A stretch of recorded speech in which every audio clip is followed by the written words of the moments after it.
After 10 years from its release in 2016, the last episode of Stranger Things has finally dropped on December 31st, 2025. But the real question is, did it stick the landing?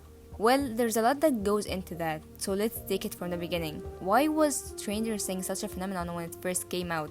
And did it even deserve the hype back then? And I've gotta say, it absolutely fucking did. Set in 1983 Indiana, the first season of Stranger Things follows a group of friends, Mike, Dustin, Lucas, and Will. But when Will gets kidnapped by a mysterious creature, his friends start to look for him. Along the way, they find way more than expected. Elle, aka Eleven, aka Jane, who has superpowers, and she helps them find Will, who is trapped in upside down. For all the right reasons, it became a huge hit. It was original, beautifully directed, the music was fantastic, and they did such a good job nailing the atmosphere. So of course they had to make as many seasons as they could out of it, and that's kind of what ruined Stranger Things. And don't get me wrong, I'm not blaming Netflix for doing what they've done. Of course, when a TV show is that big of a hit, you will make more of it. But I think they did it for so long. This TV show has been in the making for over 10 years now, and at this season we've been watching 27-year-olds are acting like teenagers. That just doesn't hold up as it used to be. Even though now the Duffer brothers talk about the ending of season 5 as it was planned from the beginning, I just simply don't believe it. Their plan was always been season 1, and that was it. You can tell by how well structured the first season was. There was no plot holes, and it was beautifully executed. But when it became a hit, they had to go back to the writing room and invent too many things, too many background story, too much world building. I don't think they even ever expected to get out of the story. Stranger Things season 1 is a masterclass in storytelling and atmosphere, with an outstanding and intriguing cast. Over the years, Stranger Things has progressively grown bigger into its narrative scope, nearing Game of Thrones number in the term of its character and plot lines. Each season brings new additions to the cast, who in turn bring their own perspective arcs and twists to the main story. But season 1 still had a sizable cast in its own right, but the overall narrative focus was so much tighter, which ultimately led to a lot of its success. The child actors, Mike, played by Finn, Wolfhard, Dustin, played by Gaten Mazzaro, Lucas, played by Caleb McLagan, Eleven, played by, of course, Millie Bobby Brown. With a very small number of lines, Brown gave such an incredible performance as Eleven. The way she subtly yet movingly conveyed fear, sadness, doubt, love, and a yearning for connection stayed with me for a long time. She has a lot of great moments throughout the whole show. However, her arc in season 1 is still arguably her best. And to a little extent, Will, played by Noah Schnapp, all put on a believable performances. The writing for their characters made it feel like they were actual kids, from the way they spoke and swore at each other to their awkward preteen mannerisms. Which brings me to an important point. Child actors. Why are so many of them are so good as kids and then weirdly just fades away as they grow up? When you look at them in season 1 and until 5, it just doesn't hold up as it used to be. Especially and sadly with Millie Bobby Brown and Noah Schnapp in the last 2 seasons. They just feel like they have forgotten how to act, and it's such a shame because they're also like one of the most important characters in the show. And I'm not saying that they are bad actors in any way, but I don't know, something just felt off for so many of those characters, for so many of those actors. You just have to question, is this something from them or it's the writing? Something about it, and I'm not quite sure what it is. But again, going back to season 1, it had such a tight narrative focus. It also was able to work in a lot of parallel storylines and thematically linked characters arc. Will and Eleven are a great example of that. They are both young characters who have been suddenly and violently thirst cut of their homes and are forced to survive in a landscape that's dangerous and stranger to them. The idea of a normal boy being thrown into a supernatural place and a supernatural girl being thrown into a relatively normal place is inherently interesting. And the parallel between Will and Elle, arguably the two most central characters, helps connect the different sides of the story. Perhaps the biggest difference between the first season of Stranger Things and those that follows is that at the beginning no one, including the audience, know what's going on. The upside down is a complete mystery. The Demogorgon is terrifying because its powers aren't fully explained. The whole story is an enigma, from the nature of Hawkins' lab to the and origins of Elle powers to the level of danger that upside down actually presents. Inevitably, mystery in a science fiction story can't last. You have to explain things, and the more you explain, the less intrigue there is. By the time the story hits season 3 and season 4, there are very little left to unknown. We all understand what Eleven is capable of, what the Mind Flyer wants, the scope of its power, and what the member of Hawking's lab were doing. But hey, that's enough of that. I'm not going to get into each season or each episode because that would be excessive, and it's not what's exciting or important now. What really matters is the last season, season 5, the finale. What works about it, what doesn't work about it, and how I feel about every character's ending. First off, I'm going to say that I enjoyed this season way more than I enjoyed season 4. Season 4 for me felt like a chore to watch. It almost made me skip the last season altogether. But in the end, I had to watch it because I had to know how it would all end. And maybe that's why I like this season better, knowing that it was the end. The feeling of excitement that comes with that. How are they going to do it? Is it going to work? Is anyone ever going to die? No one is going to die, and they just keep adding more characters. At some point I was actually worried for the Duffer brothers. How were they going to wrap up all these characters' arc in the last episode? Which brings me to the main issue.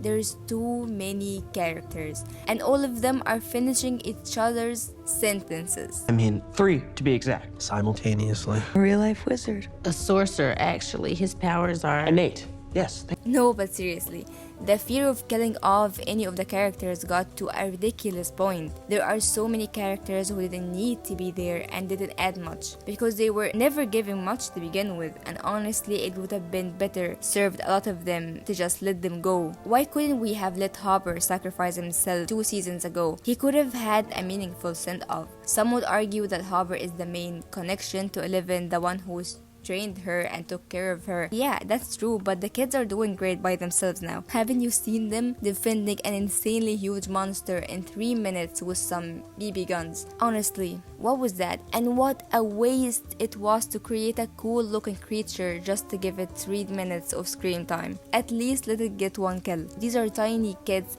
should be able to take them all, but at least give him one. Give him Nancy. I don't have anything against Nancy, but you know what I mean. It just needed something. We need to see someone die at that point. Which brings me to another point, the low stakes.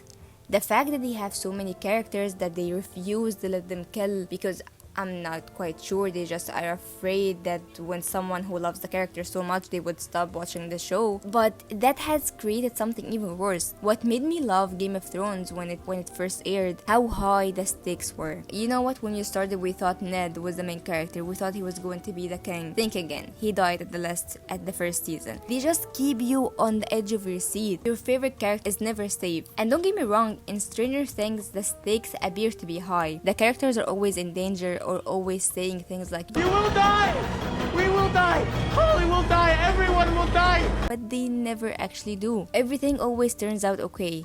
Nobody gets hurt unless you are the background actor that the Demogorgon are going to tear you apart. The main cast has some, invisible force field. Watching this season made me question whether the writing was always this bad. And I'm not even talking about what happens in the story, but I'm talking about how the characters speak. The dialogue is often cringe and unnatural. There are way too many scenes of people explaining things, characters getting ideas out of nowhere and then explaining to everyone. Most of this show, this season, was just too many people in a room explaining an idea or a plan. And don't even get me started on the product placement. Gatorade for Elle's battery. Don't say Gatorade?